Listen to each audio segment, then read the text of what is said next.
So that was certainly an interesting first race of 2026 F1 action. It was entertaining, but also, as Leclerc put it, also a little bit like Mario Kart. The first opening laps, you can't deny, seeing Mercedes versus Ferrari again for the lead of an F1 race was great to see.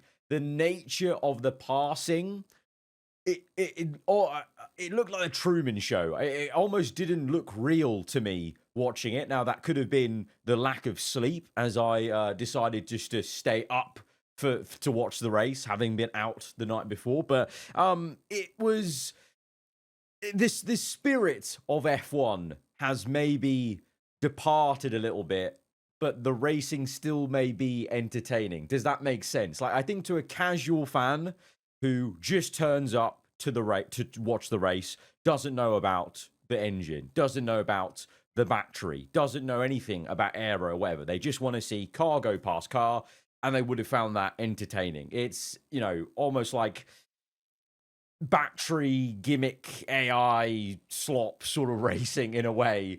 And the real raw nature of F1, where the drivers, it's more about driver skill versus driver skill. I don't know how much was in there, because even when we saw Leclerc and Russell fighting each other, yes, there was a little bit of actual defending need to be done. You saw Leclerc being very aggressive with Russell to try and stay ahead in Sector 3 a few times. But eventually, you had passes that, 2 passes per lap happening in some of those battles where that was literally just the battery. In the same way when we have done videos with the Assetto Corsa mods and I've comically passed people, that was kind of almost like what we were seeing. Like, in a way, people were saying that mod was a bit unrealistic, but in many ways it was realistic, because people were flying past others like that. In the same way Verstappen had an incredible recovery, P20 to P6, but even he said, it was a little bit odd, gimmicky of flying past people. And it's going to take some getting used to over the season, over the regs. I'm sure, as I said in yesterday's quali video, there is scope for the teams to understand the batteries more, and maybe it'll be less of a bang, bang, bang, and more actually, as they get more efficient at the way they work, maybe there'll actually be more nuance to the racing. So yeah, I'm in two minds. It certainly was a bit of fun to watch. It was also just a bit uncanny valley. I think that's a fair assessment of the first race in 2026. And it's a race where, let's actually just discuss the results. Like, it's a race where Ferrari doing Ferrari things, they honestly could have maybe fought for a win, at least a second place. How did they not pit under VSC once? They had, like, what was it? Three VSCs, and they decided not to pit under any of them, and they went to that race and went, we're doing a one-stop. VSC, oh no, we're doing a one-stop. And it was baffling, because they lost, I think it was like 10 seconds of delta time they lost by not pitting under that first VSC, and that could have brought Leclerc into the frame for at least second, because it seemed like Russell eventually had a lot of pace at the end. They were very good on the tyres, Merc, and maybe Ferrari weren't as good, but also at the same time, Hamilton actually felt pretty good by the end of the race. And you know what? Gimmicky or uncanny valley aside, it was quite promising that Lewis Hamilton said he had actually quite a lot of fun, and it showed. Lewis looked a bit more agile and punchy in that race, and he said in interviews, given a few more laps, he thinks he could have got on the podium. And I think with VSCs, maybe they could have been fighting. The Mercs. The first laps were, yeah, I mean, as I said, very, very nice to see Merc v Ferrari. And it was cool to see Leclerc v Russell fight. We've not really seen that much. We've seen Leclerc v Verstappen in the past. We've seen Russell v Verstappen, but we've never seen Leclerc and Russell that much. And hopefully we're going to get more of that. But yeah, the passing was crazy. I think let me bring up the stat of the number of passes in Australia that F1 tweeted out with a graphic. So 45 overtakes in last year's Australian Grand Prix, the one I was at to see Lewis's debut last year, up to 120 overtakes in this race. If you were watching F1 back in 2011, I think it was. You'll remember when they brought DRS in, F1 used to tweet out a lot like this, and they used to make a big hubbub about the amount of overtakes from 2010 races to 2011. And the same, I think, in 2013, they were doing that because they were trying to push the narrative that the DRS at the time and the way the Pirelli tires worked back then with all the tire wear, they were really trying to push that more overtakes equals better racing. But we all know, if you're a seasoned F1 fan, that's not necessarily always the case, because it's the quality of the overtakes that also matters. Like, you can have less overtakes in a race and still enjoy an incredible race if a driver is showing defending prowess. And it's a lot harder to defend when you just simply don't have the battery delta, basically, in this new formula. So it's going to take getting used to. In ways, it is entertaining. In others, it's also, just it's a bit of a far cry maybe from what we've known out of F1, and it just depends on what you're going for in a Formula One race. But let's go back to the actual performances. So Merc, in the end of it, a 1-2. Maybe you could have said it was inevitable, but I really enjoyed seeing Ferrari there. The starts for Ferrari, that whole thing about in testing about Ferrari having this mega start, they've designed their engine quite well for starts, seems to be true. Because that start procedure, they did do the turbo spooling, but it seemed quite short. Like, the guy doing the lights, I thought they were going to be revving up for a bit longer. So I think that did catch out some drivers, and it clearly caught out, I think it was Liam Lawson basically hitting anti-stall, and Colapinto with the craziest reflexes. I don't know how he's not had a crash at the start. Kudos to him for not having that. That was crazy. Even the drivers in the cool-down room were reflecting on that, of like, they couldn't believe it. So Ferrari starts are actually great. So maybe that's going to be a feature of every race, at least for the first part of the season, until maybe others figure out maybe how to do it. Or Ferrari can have those mega starts even from P4 on the grid getting into turn one. That is a really cool thing to maybe think about in the future. And maybe that's, if Ferrari were to tighten up their strategy, maybe there's actually races. I'm thinking about races that are less battery reliant, or the recharge is higher, Singapore, Monaco, the street circuits, or just where there's more brake zones where you can recharge more. Maybe Ferrari have more of a chance, because clearly the Ferrari car actually in the corners, journalists were saying in the corners, the Ferrari is actually pretty damn decent. It's really just they're losing out, though, on that top end speed with the recharge versus Merc over one lap, and then the race that obviously pans out as well. Lando Norris, P5. In the end, actually, pretty respectable result considering McLaren struggles. I mean, let's talk about McLaren. Oscar Piastri. Oh, Oscar. I'm not even kidding you guys. So I'll set the scene. I'd come home in an Uber. Okay, it was 3:30. I stuck on the TV. I decided at that point I should stay up and watch the race and then go to sleep. I think that's the better way to do this, rather than trying to sleep for like half an hour or whatever. There's no point. I turned the TV on, and I'm not kidding. The first shot I see is Oscar out the car. He's like in some side back alley, walking towards what looks like the F2 paddock, and I'm thinking, oh, what is this, like a replay? Why is Oscar just wandering about? That's a bit odd. And then I hear, I think it was Simon Lazenby just go, oh, it's a shame he's out his home race, and I could not believe it. And then the replay came. I didn't catch it live. I saw the replay then.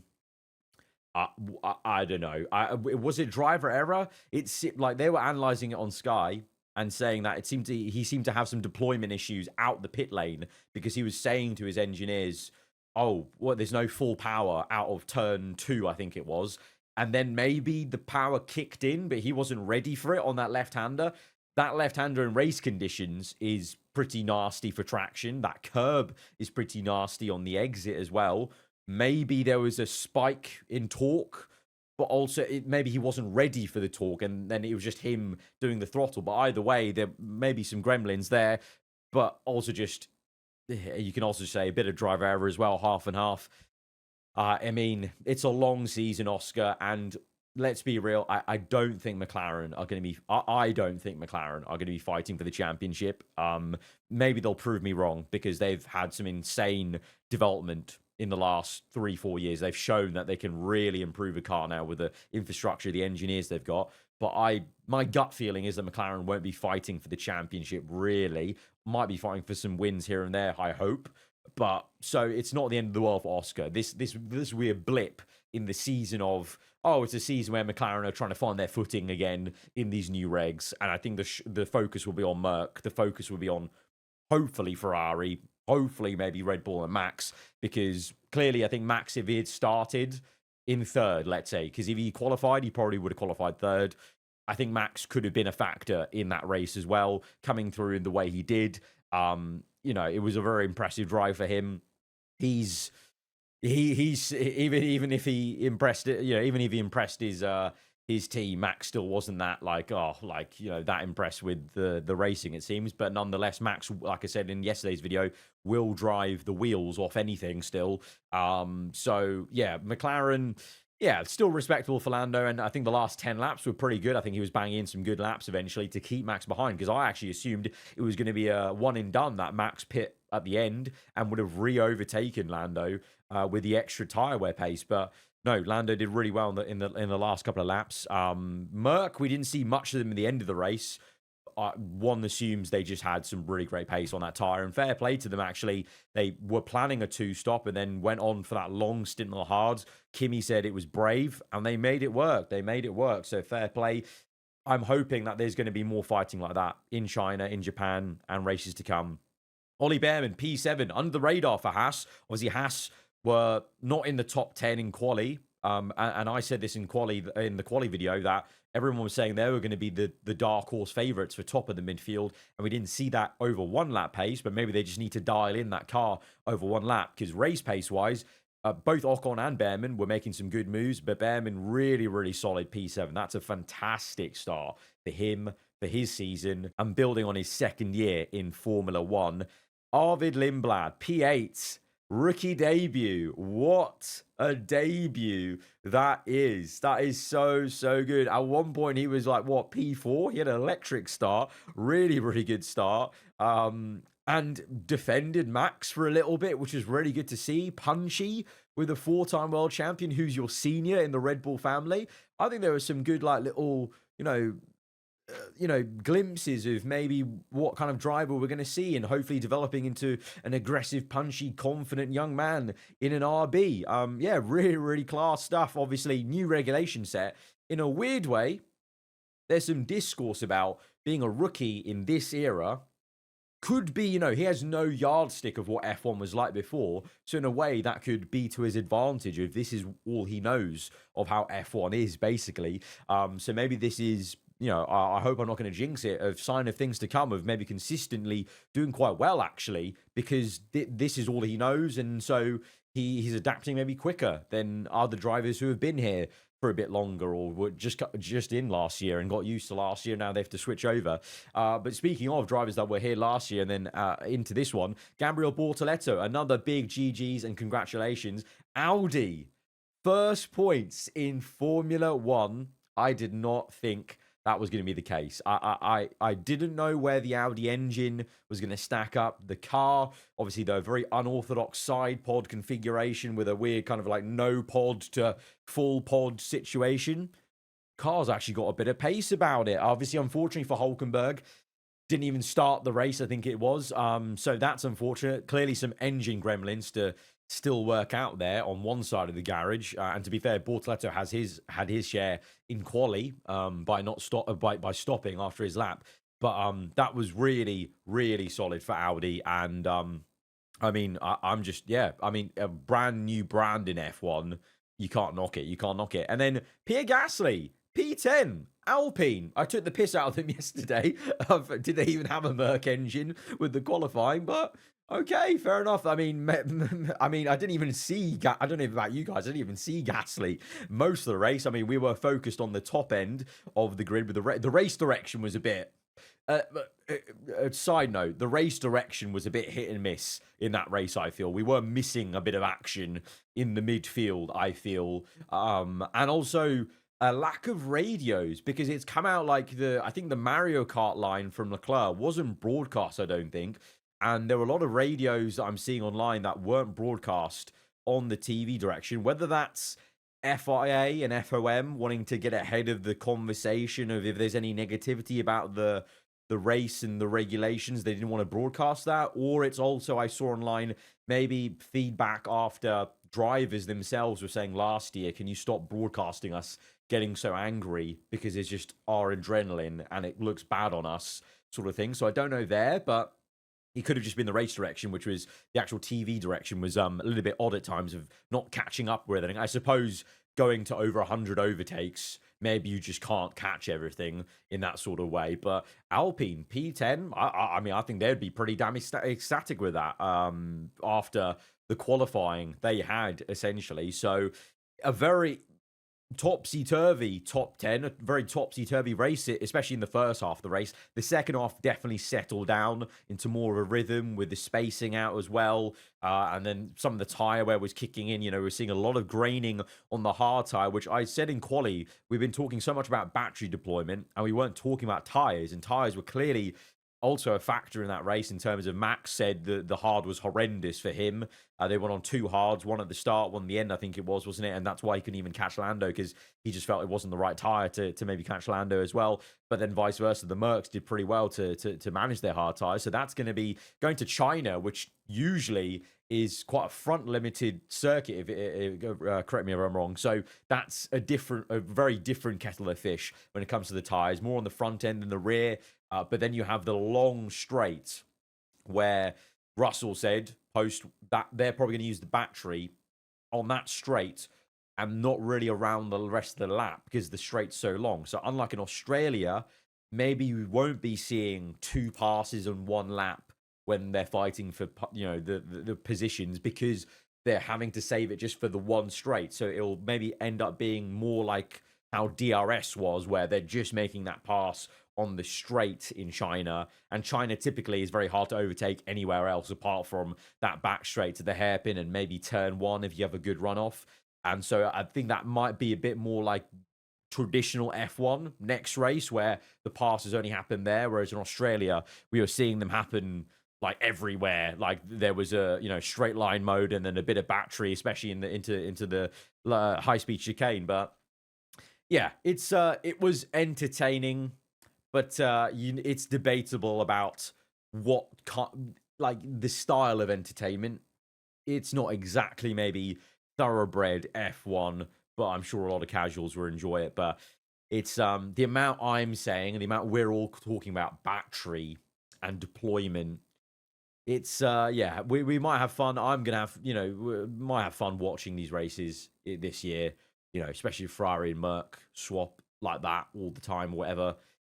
But at the end of the day, I still don't feel great about talking about that much battery. Like I said this in quali, if we had these chassis, these aero, and last year's engines, I think it would be a really good formula. But then at the same time, would we get so much overtaking if it was the same engine as last year?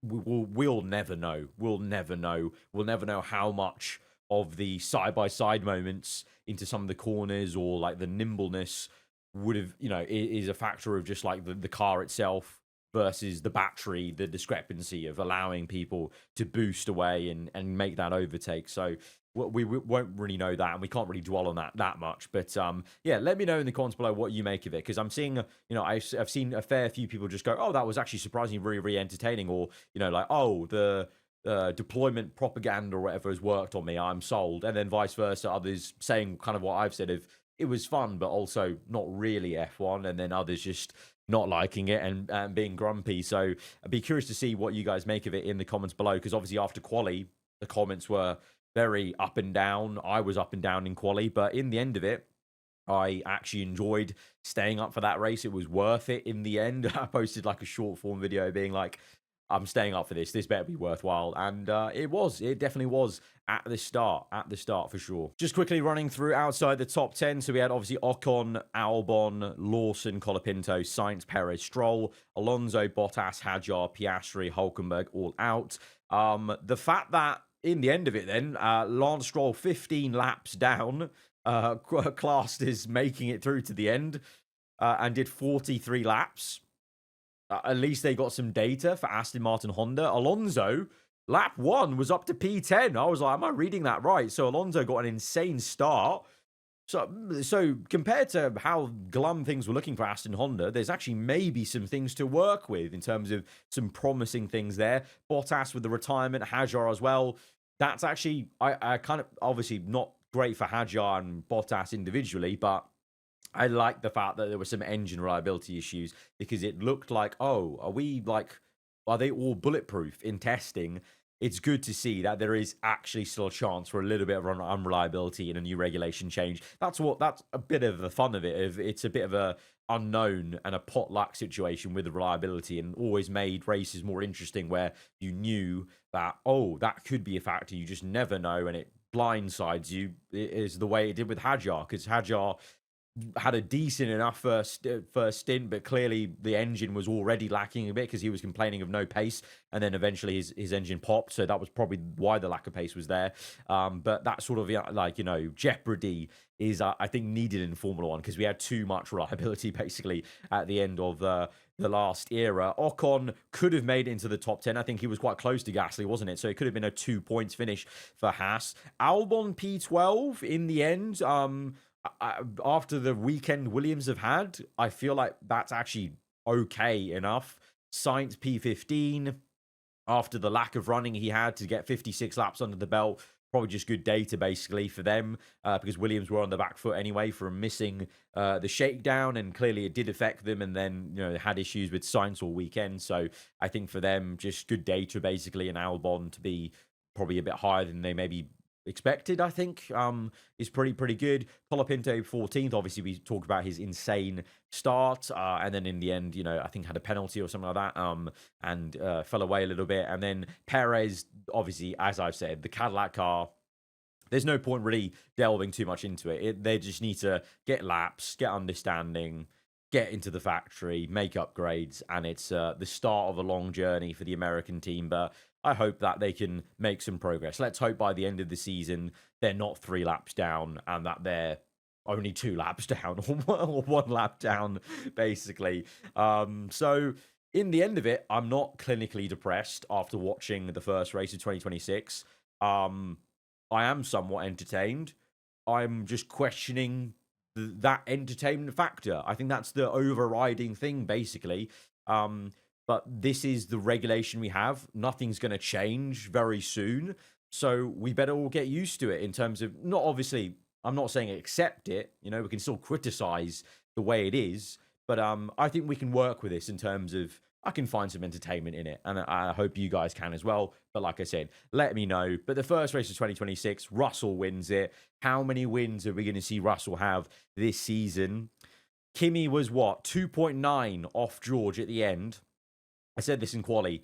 I really hope Kimi, I think I mentioned this in quali, I really hope Kimi can build on this of I've got a car that can win, and that starts to accelerate his learning curve. And, there's all this chatter about Kimi being maybe the next Max in F1, like his generation's Max of the younger drivers coming in. I hope Kimi he just needs one to sort out cleaner weekends. He makes life hard for himself. He did, had so much going on this weekend. If he gets more cleaner weekends, like Brazil, where things were just clicking last year for him at the end of the year, I think if he can get into that zone sooner rather than later, I really hope we're going to be seeing a Kimi Antonelli P1 in the first half of the season. I think I said somewhere it was someone else's video, I think I said somewhere that my bold prediction would have been like a Kimi race win in the first 5 races. I still back that. And I hope we could see that. I'd really love to see that, because I just like to see when the new kids come on the block, the new gen, like in the same way when Leclerc came into F1, I like to see them win. I like to see them do well, hit the ground running, so it's great to see Behrman having another excellent start to the season.